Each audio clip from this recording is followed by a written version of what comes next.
Usaha mikro kecil menengah tanpa disadari berperan sebagai penyangga ekonomi Indonesia di saat pandemi seperti ini. Kali ini, saya berkesempatan untuk mewawancarai salah satu pelaku UMKM yang bergerak di alat peraga edukasi. Lokasi tokonya ada di Mustika Sari, Mustika Jaya, Kota Bekasi. Berbekal skill yang terampil, ide yang tidak biasa, serta konsistensi, membuat UMKM Neka Toys ini bisa berkembang sebesar sekarang. Yuk, kita langsung ketemu dengan pendiri UMKM Neka Toys, Pak Baini. Kenalkan Pak, nama saya Evi Yukis, mahasiswa Fakultas Kedokteran UNPAD yang sedang melakukan KKN. Sebelumnya saya tertarik mengenai produk UMKM Bapak, yaitu mainan edukasi anak gitu ya Pak ya. Nah, kalau boleh saya tahu, apa sih Pak latar belakang yang membuat Bapak mendirikan usaha ini Pak? Ya, latar belakang kita mendirikan AP ini karena dorongan kebutuhan. Kita ikut mencerdaskan kehidupan berbangsa melalui alat peraga. Nah, dasar kita sumbangsih saya selaku pengusaha dalam mencerdaskan kehidupan bangsa melalui mainan PAUD. Sejak kapan berdirinya? Saya mulai usaha PAUD ini dari tahun 2005. Apa alasan Bapak untuk memulai usaha ini Pak dari awalnya? Ya, dari awal kita mulai usaha ini ya karena dorongan ya. Kebetulan waktu itu saya korban salah satu PHK daripada pabrik ya. Kesempatan yang lain nggak ada ya karena kita ahlinya di kayu, kita bikin alat peraga dari kayu. Nama brandnya apa Pak? Saya nama brandnya Neka Toys ya.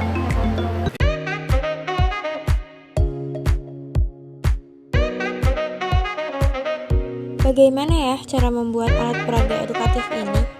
Kalau proses pembuatannya melalui apa aja Pak? Ya, kita kebetulan sudah punya tempat sendiri. Kita melalui beberapa proses, terutama dari gudang kayu, kita seleksi bahannya. Setelah kita seleksi bahannya, kita ajukan sesuai dengan bentuk dan konstruksi daripada mainan itu. Kita baru coba ke produksi, mulai dari pembelahan sampai proses pembentukan sampai selesai. Kan ini bahannya kayu ya Pak, pasti butuh perawatan. Nah, perawatannya itu kayak gimana ya Pak kalau dari mainan ini? Kalau kayu kita, kebetulan kayu kita sudah kering dengan kadar air yang sudah ditentukan. Karena kita menggunakan cat yang water based, otomatis kayu itu dengan sendirinya awet ya. Karena kita sudah menggunakan yang kadar airnya cukup untuk mainan, baik itu beratnya maupun kadar airnya sudah terukur ya. Kita sudah cat yang menggunakan cat yang non-toxic, yang water based, yang ramah lingkungan, otomatis aman. Kalau untuk perawatannya otomatis karena kita menggunakan pelindungnya juga, otomatis itu dengan sendirinya awet ya, pengawetannya ya.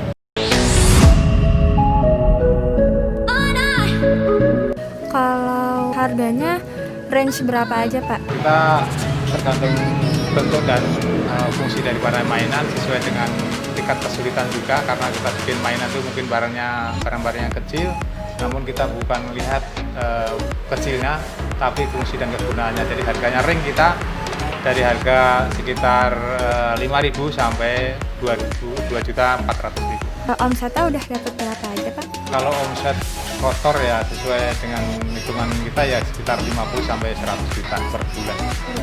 Itu pun variasi tergantung banyak dan tidaknya pesanan. Dengan keadaan pandemi seperti ini berpengaruh nggak Pak ke bisnis Bapak? Kalau dengan pandemi ini ya otomatis kita turun gratis ya, karena kan kita bisa berkaitan dengan pendidikan ya. Sementara pendidikan juga sendiri juga belum eksis ya sampai sekarang ya, kita pasti otomatis kita ikutin dunia pendidikan ya, perkembangannya objek ya.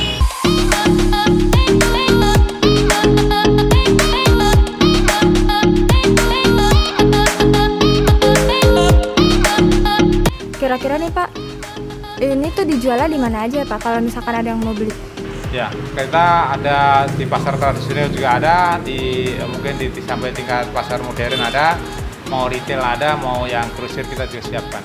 Kalau misalkan ada yang tertarik untuk membeli, bisa mengontak di mana Pak? Yang beli boleh lewat pemesanan langsung atau datang ke toko kita atau mungkin bisa online.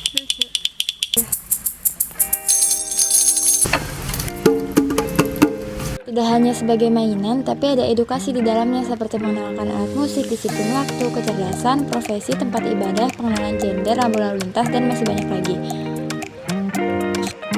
Berbekal skills, ide, dan konsistensilah yang membuat Pak Baidi dan Nekatoys bisa sukses seperti sekarang. Semoga Nekatoys kedepannya bisa terus berkontribusi terhadap kecerdasan anak bangsa.